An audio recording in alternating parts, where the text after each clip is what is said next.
კომპანია BP ტრანსის მფლობელ ბიჭიკო პაიკიძეზე, რომელიც ვანის საკრებულოს წევრია და სულ ორში ჰესის მშენებლობას გეგმავდა, ძებნა გამოცხადდა. როგორც სახელმწიფო უსაფრთხოების სამსახურში გამართულ ბრიფინგზე გახდა ცნობილი, ის მიმალვაში იმყოფება. საქმე ეხება დიდი ოდენობით თაღლითობასა და თაღლითობაში დახმარებას. ცნობილია, რომ პაიკიძის შვილის ნათლია სუსის ყოფილი უფროსი გრიგოლ ლილუაშვილია. როგორც სახელმწიფო უსაფრთხოების სამსახურში ბრიფინგზე გახდა ცნობილი, 4.184.249 ლარის თაღლითურად დაუფლების ფაქტზე 5 ადამიანი დააკავეს, მათი განცხადებით დაკავებული არიან შეპესე BP ტრანსის დირექტორი, ამავე კომპანიის თანამშრომელი და საზედამხედველო კომპანიის 3 თანამშრომელი. საქმე ეხება დიდი ოდენობით თაღლითობას და თაღლითობაში დახმარებას. კერძოდ, საქართველოს რეგიონული განვითარებისა და ინფრასტრუქტურის სამინისტროს კუთვნილი დიდი ოდენობით თანხის მოტყუებით დაუფლების ფაქტს. ჩატარებული გამოძიებით დადგენილია, რომ 2021 წლის ივნისიდან 2022 წლის სექტემბრის ჩათვლით ელექტრონული ტენდერით გათვალისწინებული სამუშაოების შესრულების პროცესში ქუთაისი ალპანა მამისონის უღელტეხილის საავტომობილო გზის მონაკვეთის და ონის მუნიციპალიტეტის არეალში სტიქიის შედეგად დაზიანებული ცალკეული მონაკვეთების ნაპირდამცავი ქვაყრილის ლოდებით მოწყობის სამუშაოების განხორციელებისას შეპესე BP ტრანსის 100%-იანი წილის მფლობელი BP, ამავე კომპანიის დირექტორ VK-ს, კომპანიის თანამშრომელ IČ-ს და ხელშეკრულების შესრულების ზედამხედველი პირების GK-ს, RP-ს და IG-ს დახმარებით მოტყუებით დაეუფლა საქართველოს რეგიონული განვითარებისა და ინფრასტრუქტურის სამინისტროს კუთვნილ 4.184.249 ლარს, რითაც სახელმწიფოს მიადგა დიდი ოდენობით ქონებრივი ზიანი. აღნიშნულ დანაშაულებრივ ქმედებასთან დაკავშირებით გამოძიება მიმდინარეობს საქართველოს სისხლის სამართლის კოდექსის 180 მუხლის მესამე ნაწილის ბ პუნქტით და 25 180 მუხლის მესამე ნაწილის ბ პუნქტით, რაც სასჯელის სახით და ზომად ითვალისწინებს თავისუფლების აღკვეთას 6-დან 9 წლამდე ვადით. ბიჭიკო პაიკიძე არის ლილუაშვილის ოჯახის წევრი, ანუ ნათლი მირონობა, რაც საქართველოში კარგად იცით ეს როგორ არის. ამის გარდა ეს ადამიანი იყო ლილუაშვილის კასირი მეგზევეებთან. ეს ადამიანი იყო სრულად უკონტროლო გზების დეპარტამენტისგან. ხო გეუბნებით, ეს ადამიანი ყოველგვარი მიღება ჩაბარების აქტების გარეშე ფულს არიცხინებდა გზების დეპარტამენტს და ვერავინ ვერ ეწინააღმდეგებოდა. გამომდინარე იქიდან, რომ ეს იყო ლილუაშვილის უშუალო მოლარე. ფულის მიმტანი გზების დეპარტამენტიდან კონკრეტულად ლილუაშვილის სალაროში. ეს ვალდებულება ჰქონდა ბიჭიკო პაიკიძეს. შესაბამისად, ასევე იყო ვანის საკრებულოს წევრი და ანუ ფაქტობრივად ეგ იყო ადამიანი, რომელიც წყვეტდა ვის რა ტენდერი უნდა მოეგო ჯერ თავიდან დასავლეთ საქართველოში, ვანში, იმერეთში და შემდეგ უკვე ნელ-ნელა მისი მადა გაიზარდა. ახლა როდესაც ბიძინა ივანიშვილმა როგორც ჩანს დაუთვალა და დააკლდა მასთან მისატანი შავი ფული, ან ეჭვი შეეპარა მისი პოლიტიკური ოპონენტების ერთგულებაში, ეხლა დაიწყო მასიურად ამ ადამიანების დაჭერა, რატომ? იმიტომ რომ შემდგომში გავიდნენ მაღალჩინოსნებზე, იქნება ეს ქარსელაძე, იქნება ეს ლილუაშვილი თუ სხვა მაღალჩინოსნები, რომელსაც აღარ სჯელად, რომელსაც ასევე ბრალსდებს ორამეში, რომ მოპარეს მას პირადად ფული, მასთან მისატანი ფული და მეორე რომ ისინი თანამშრომლობენ ოპოზიციის ლიდერებთან. პროტესტის მე-300 დღეს ქუთაისში კვლავ შეიკრიბნენ ადამიანები. 2024 წლის 28 ნოემბერს გაჩენილი მოთხოვნა უცვლელია ჩატარდეს ახალი საპარლამენტო არჩევნები. აქციებზე ათობით მოქალაქის ძალადობრივი გზით დაკავების შემდეგ პროტესტის მონაწილეების მოთხოვნებს მათი გათავისუფლების პუნქტი დაემატა.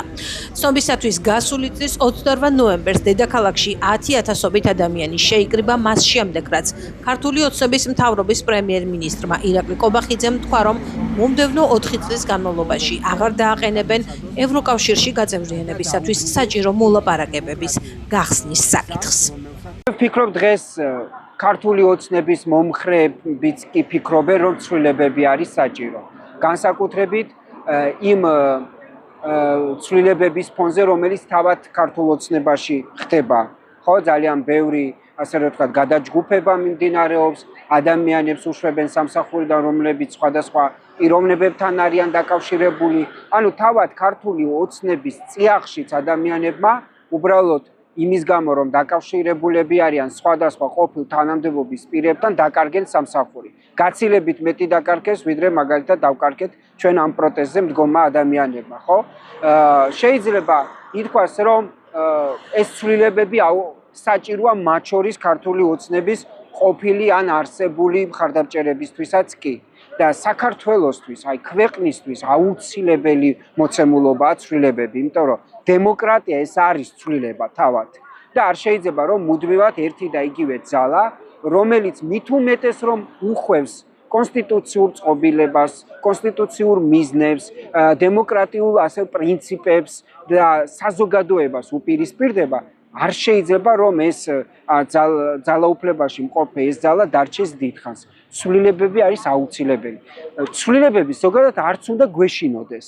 იმიტომ რომ დემოკრატია ეს არის მუდმივ სადარაჯოზე ყოფნა ამავე დემოკრატიისთვის. ამიტომ მე ვფიქრობ, რომ ჩვენ მოქალაქეები მზად ვართ ვიყოთ მუდმივად სადარაჯოზე და არ გვეშინია არანაირი ცვლილებების, არ გვეშინია რომ შეიცვლებიან კონკრეტული ადამიანები, პარტიები, სხვაებიც ჩანაცვლებიან, იმიტომ რომ ამ ადგილას ბრძოლა გაგრძელდება ნებისმიერ ფორმაციაში და ნებისმიერ დროს. ყავს ხელისუფლება, რომელსაც საერთოდ არ ესმის საზოგადოების რეალური მოთხოვნები, აქვთ თავიანთი ვიწრო ფულის შეუნაზე ორიენტირებული და რუსეთის დაქვემდებარებაზე ორიენტირებული პოლიტიკა და შემდეგ მას შემდეგ რაც ამ აქციებიდან გამომდინარე შევიწროვდა მათი ფულადი რესურსები და არეალი ერთმანეთის ჭამად მშვენივრად დაიწყეს და ეს პროცესი ემსგავსება დათა თუთაშხიას ერთ-ერთ სერიაში არსებულ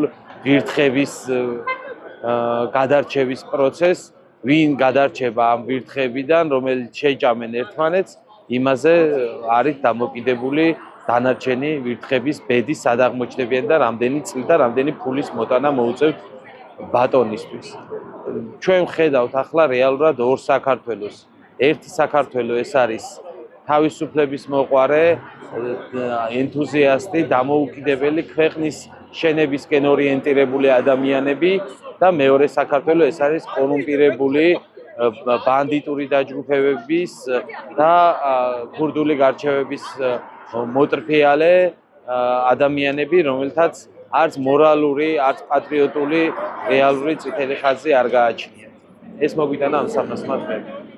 არავის არ ეგონა ამ ქვეყანაში და თვითონ იმ ხალხსაც, ვინც აღდგას პროტესტზე, რომ ეს პროტესტი 300 დღე გაგრძელდებოდა. იმიტომ რომ უახლოეს ისტორიაში ასეთი ხანგრძლივი პროტესტი კი არა, შეიძლება ითქვას, რომ გარშემოც, ხო, რეგიონულ მასშტაბით არ მახსენდება პრაქტიკულად ასეთი, რომ ყველა დიდ ქალაქში ხალხი 300 დღის განმავლობაში უწყვეტად იდგა. ჩვენ ვაგრძელებთ კვლავ ბრძოლას, წინ 4 ოქტომბერია, რომელიც არის უმნიშვნელოვანესი თარიღი. მე პირადად ვაპირებ, რომ იქ ვიყო, ვიდგე ქართული ხალხის გვერდით და საბოლოო ჯამში უნდა ვთქვათ, რომ ეს ბრძოლა გაგრძელდება და შეუძლებელია, რომ ეს რამე გააჩეროს და არავითარი კონკრეტული თარიღი თუ პერიოდი ამ პროტესტს არ გააჩერებს, ვიდრე ქართული ხალხი არ დაიბრუნებს ძალაუფლებას. ეგ არის საბოლოო ჯამში ჩვენი მთავარი მიზანი. თუ ეს იერარქია არ დაიხვა, ამ ქვეყანას ნორმალური, სტაბილური განვითარება უბრალოდ არ იღისება. შესაბამისად, რაც უფრო ადრე ვიზამთ ამას, მით უფრო უკეთესი ქვეყნისთვის.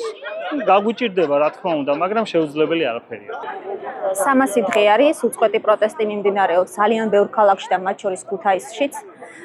ჩვენ ვაპროტესტებთ მდგომარეობას, რომელიც ქვეყანას აქვს. ჩვენ გვინდა გზა, რომელიც არჩეული აქვს ამ ქვეყანას, ისე გაგრძელდეს, როგორც ჩვენ ავარჩიეთ და გაჩერებას, რა თქმა უნდა, არ ვაპირებთ. ჩვენთვის მნიშვნელოვანი არის ჩვენი ევროპული ინტეგრაცია, ჩვენთვის მნიშვნელოვანი არის ის გზა, რაც ჩვენ ავირჩიეთ. ქუთაისის საკრებულოს რიგითი სხდომები, რომელიც წესით ყოველთვის ბოლო ოთხშაბათს იმართება, უკვე მეორე თვეა აღარ ტარდება. ამის მიზეზი საკრებულოში კვორუმის არარსებობაა. იმისათვის, რომ ქუთაისის საკრებულოს შედგეს 35 დეპუტატი და ნახევარზე მეტი, უნდა გამოცხადდეს. რადგან ოპოზიცია ბოიკოტის რეჟიმშია, ქართული ოცნების 19 დეპუტატიდან კი ისინი, ვინც 4 ოქტომბრის ადგილობრივი თვითმმართველობის არჩევნებისათვის მომდევნო მოწვევის საკრებულოს სიაში არ ჩასვეს, სხდომაზე არ ცხადდებიან და საკრებულოს სხდომაც ვერ ტარდება. საკრებულოში ამბობენ, რომ საკითხზე კომენტარი არ გაკეთდება, ოპოზიციაში კი განმარტავენ, რომ ეს ფაქტი კიდევ ერთხელ მიუთითებს იმაზე, რომ მართველი გუნდის წევრები პირადი ინტერესებით მოქმედებენ და არა ქალაქის. 27 სექტემბერს სოხუმის დაცემის დღეს დაგეგმილ აქციას აფხაზეთის საქართველოა არა რუსულ რეჟიმს ქუთაისში მცხოვრები დევნილები უერთდებიან. ამის შესახებ მათ ერთობლივი განცხადება გააკეთეს. დევნილთა ორგანიზაციების განცხადებით 27 სექტემბერს სოხუმის დაცემის დღეს 19 საათზე გმირთა მოედნიდან პარლამენტამდე მსვლელობა გაიმართება. 27 სექტემბერს 32 წელი გადის სოხუმის რუსეთის მიერ დროებით ოკუპაციის დღიდან.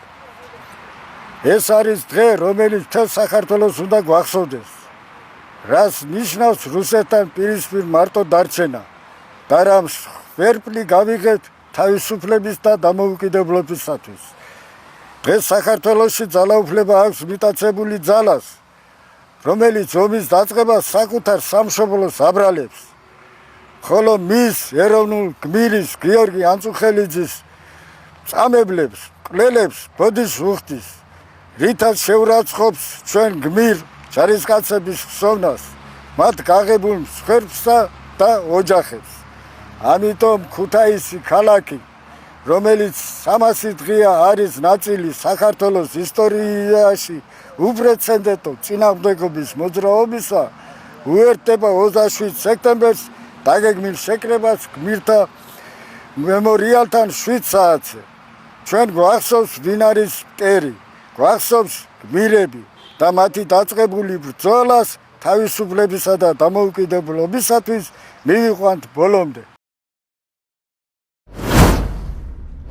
კიცედ უარყოფთ უსაფუძვლო და ზიანის მომტან ბრალდებებს საქართველოში ზოგიერთი დიპლომატიური მისიის როლისა და საქმიანობის შესახებ. ასეთ დეზინფორმაციას შეცდომაში შეჰყავს საზოგადოება და ძირს უთხრის ჩვენი დიპლომატიური მისიების მიერ მათი მოვალეობების შესრულების შესაძლებლობას. ამის შესახებ 27 საელჩოს მიერ გავრცელებულ განცხადებაშია ნათქვამი, რომელსაც საქართველოში ევროკავშირის წარმომადგენლობა ავრცელებს. დიპლომატებისათვის ფართო სპექტრის წარმომადგენლებთან, მთავრობასთან, ოპოზიციასთან, სამოქალაქო საზოგადოებასთან და ზოგადად მოქალაქეებთან შეხვედრა დიპლომატიური მუშაობის ნორმალური ნაწილია და ვენის კონვენციას სრულად შეესაბამება. ჩვენ არც ერთ კონკრეტულ პოლიტიკურ პარტიას არ უჭერთ მხარს და განცხადებები ჩვენს მიერ ძალადობისა და ექსტრემიზმის მხარდაჭერის შესახებ უბრალოდ სიმართლე არ არის. სინამდვილეში ჩვენ ყველა აქტორს მოვუწოდებთ, რომ უარი თქვან ძალადობის ნებისმიერ ფორმაზე და დაგმონ იგი. მოვუწოდებთ ყველა პოლიტიკურ ლიდერს თავის შეიკავონ დაპირისპირებების გამომწვევი რიტორიკისაგან და ძალისხმევა დაძაბულობის გამუხტვისკენ მიმართონ აღნიშნულია განცხადებაში.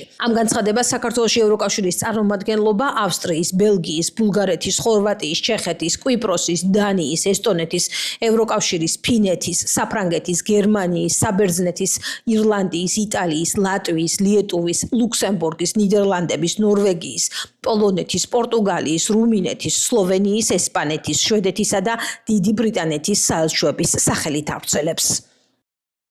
ერებმა უმტყუნა მე მგონი ევროკავშირის ელჩს და მისი რაღაცა აღელვებული კომენტარი მისი ინფორმაციით აკეთებს ხო ამ განცხადებას ეს პრისპეკეი და როგორც ჩანს მან ეს ინფორმაცია მიაწოდა 4 ოქტომბერთან დაკავშირებით რომ მისი პასუხისგებლობაც იქნება ერთი ძალადობის ფაქტიც თუ მოხდება 4 ოქტომბერს ნაცნობად ჰერჩინსკის რა ნაწილში აკისრებთ პასუხისგებლობას ბატონ შალვა ყველა ვინც სოლიდარობას უცხადებს მოძალადეებს არის ძალადობის თანამონაწილე გუშინ ჩვენ მოვისმინეთ ევროკომისიის პრესპიკერისას რომ ის სოლიდარობას უცხადებს ნაციონალური მოძრაობის მიერ 4 ოქტომბერს დაანონსებულ დამხობის შეკრებას ასე რომ მოხდება ერთი ფაქტიც ერთი იქნება 10 თუ 7 ყველა ფაქტზე პასუხისგებლობა გუშინდელი განცხადების შემდეგ გაზიარებული აქვს ევროკომისიას შესაბამისად მის წარმომადგენელს ევროკავშირის ელჩი რა დღეში ქონია ნერვები ევროკავშირის ელჩს გასაკვირია პირდაპირ მე ერთადერთი რომ ვისურვებდი რომ მან შესაბამის ტონში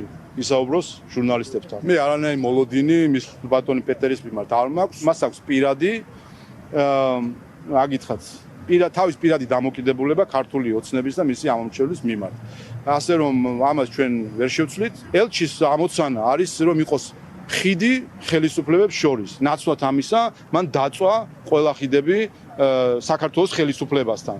პირადად მან ფაქტობრივად მთელი ევროპული კავშირი ძალიან ნაცვლად და მკაფიოდ ამბობს, რომ ქართული ოცნების ანტიქართული და ანტიევროპული რეჟიმი ღიად იტყუება და ავრცელებს დიზინფორმაციას ევროპული კავშირის და ჩვენი ქვეყნის ყველა ძირითადი პარტნიორის და მეგობრის წინააღმდეგ. მთელი ევროპული კავშირი ამბობს, რომ საქართველოს ეგრეთ წოდებული მმართველი რეჟიმი არის ცრუპენტელების და შულერების, მართლაც თაღლითების პარტია, რომელიც დღისით მზისით სიცრუების კორიანტელს აფრქვევს ევროპული კავშირის და ჩვენი პარტნიორების მიმართ და მათ წინააღმდეგ. Რა თქმა უნდა, ასეთ პირობებში გამორიცხულია რაიმე ტიპის ურთიერთობების გაღრმავება, რაიმე ნორმალიზება და მით უმეტეს მეტი ევროპული ინტეგრაცია. ევროკავშირი ყოველთვის დაეთანხმება გამოხატვის თავისუფლებას და ყოველთვის იტყვის, რომ ისინი დგანან ქართველი ხალხის თავისუფალი გამოხატულების გვერდით. ცხადია, ეს ქართულოცნებას არ მოწონს, იმიტომ რომ მათ გადაწყვეტილიათ ავტოკრატიულად მართონ ქვეყანა და არ არსებობდეს არანაირი კრიტიკული აზრი და იყოს მხოლოდ ერთი აზრი, რომელიც ის აზრი უნდა იყოს, რაც ბიძინას აქვს. ყველანაირი წინააღმდეგობა ამ მის აზრთან დაკავშირებით აღიქმება ქართულ ოცნებაზე თავდასხმა და სწორედ ამიტომ საპირისპიროდ ესხმიან ევროკავშირის ლიდერებსაც თავს, ევროკავშირს თავად ელჩებს და მათ უკრძალავენ, შეხვდნენ ადამიანებს, შეხვდნენ პროდასავლურ პარტიებს და ისაუბრონ მათ. საქართველოს სახელმწიფო საზღვრის უკანონო ჯგუფურად გადაკვეთვის ბრალდებით მაროკოს მოქალაქეები დააკავეს. გამოძიებით დადგინდა, რომ დაკავებულებმა საქართველოს სახელმწიფო საზღვარი სასაზღვრო გამშვები პუნქტის გავლის ავლით უკანონოდ ჯგუფურად გადაკვეთეს. პოლიციამ ორივე პირი ბრალდებულის სახით დააკავა, დანაშაული 5 წლამდე ვადით თავისუფლების აღკვეთას ითვალისწინებს. საქართველოდან უცხო ქვეყნის 20 მოქალაქე გააძევეს. გაძევებული არიან ინდოეთის, რუსეთის, პაკისტანის, თურქეთის, თურქმენეთის, აზერბაიჯანის, ირანის, ნიგერიისა და ტაილანდის მოქალაქეები. მოქმედი კანონმდებლობის შესაბამისად გაძევებულ პირებს ქვეყანაში შემოსვლის აკრძალვა დაუწესდათ.